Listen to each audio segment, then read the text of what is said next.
I'm so glad that you commented about this. I get to nerd out for a minute. Sorry, I'm not happy that this has happened to you, but this is proof of what I've seen personally in my own readings, and people that I know that are projectors typically end up, by the time that they're 40 years old, with autoimmune disorders because they've ran their life as generators for most of their life. There's a lot here to unpack, so bear with me. So prior to 1781, our world was ruled by kings and queens, which were manifestors, essentially. When 1781 happened, that's when projectors became into this world, like part of our collective became projectors. It was in 1781 when Uranus was found, and projectors came in to lead us, guide us, and it took the heat off of essentially the manifestors. They didn't have to be the leaders anymore. But what's cool about the projectors is their guidance and their leadership is feminine.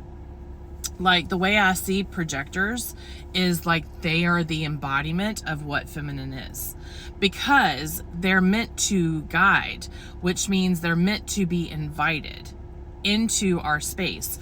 Their energy literally projects into a person's G center, their heart space, like an arrow, and they know exactly what that person needs in whatever situation they're going through in their life. And because their energy is so penetrating like that, what happens is you literally will feel a projector come into your space before they've even spoken to you, because of how intense their energy is. And because they've thought that they had to run like generators, because generators are literally 70% of the population, and this is where I'm a generator, so I'm saying, like, this is where other types of human design, like the projectors and the reflectors, the manifestors that don't have sacral centers and don't have that life force energy, that's where y'all get your life force energy from, is from us generators. So because we're like 70% of the population, and because manifestors also are the other 20% of the population, and they don't have to, they do whatever they want, essentially. Like, they're the initiators in this world. And so because a projector, which is only like, it's like 12%, something like that's a very small percent of the population, because they're sitting here watching 70% of the population and 20% of the population just go and do and initiate and constantly go, that's what they think they're supposed to do. But what they end up finding is when they come to try to share the wisdom that they know for a person, they get met with rejection, because the 70% of the generators are meant to respond, but respond to energy that lights them up and gets them excited. Whereas in manifestors, obviously, no one can tell them what to do. They initiate things. They're the initiators. So projectors often get left to feel rejected. And so they're filled with the bitterness and the rejection that they receive and feel from other people who are constantly going and doing and all the time, and not seeing what this projector is trying to offer to them. So the projector then thinks that they have to give, and so they're constantly doing.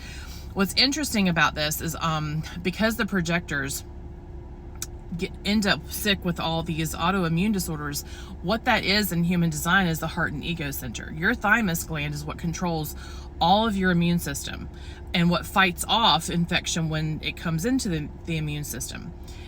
So the thymus gland is in that heart and ego center. So oftentimes from the time that we're born to 12 years old, your thymus gland is open, it's strong, it's fighting off infection, it's doing all the things that it needs to do. It's creating the T cells and then sending that up to the pineal gland, and the pineal gland is keeping the hormone in balance. Well, after the age of 12 and on, the thymus gland begins to close. And this is also our connection to Christ consciousness, to the source where we come from. So as we get older and we've experienced life and our heart gets hardened, we start to put walls up around our heart space. We want to disconnect from other people, because majority of the people who are affected by their autoimmune disorders, they have connective tissue disorder. Well, connective tissue disorders essentially is not feeling connected to other people. So projectors often end up with connective tissue disorders because they're not feeling connected to other people, because they're constantly feeling rejected. So have a big heart for projectors. My heart goes out to them. My husband's actually a projector, and they get such a bad rap because of how intense their energy is, and they genuinely have so much to offer us and so much guidance to give to us and wisdom to give to us if we would just step back and listen, and there's a better way to communicate all of that stuff too. Obviously, I've had to work through that with my own life, of how you present the energy. Like, ask me, because if you ask generators questions, that's what they're going to respond to. So it's like, ask me if I want to hear what you have to say, or present something to me, that way I have something to respond to, because that's how generators work. So I hope this helps. I do believe that there are ways to heal our autoimmune disorders. There's meditations that are on YouTube for the thymus gland to help open it back up. You can tap on that thymus gland and rub and massage to help activate it and open it back up.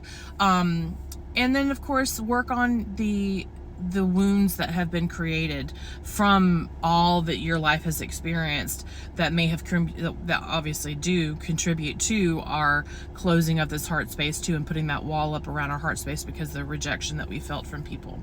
So I hope this helps, and I hope the information might help you in your journey. Thanks for thank you for your post.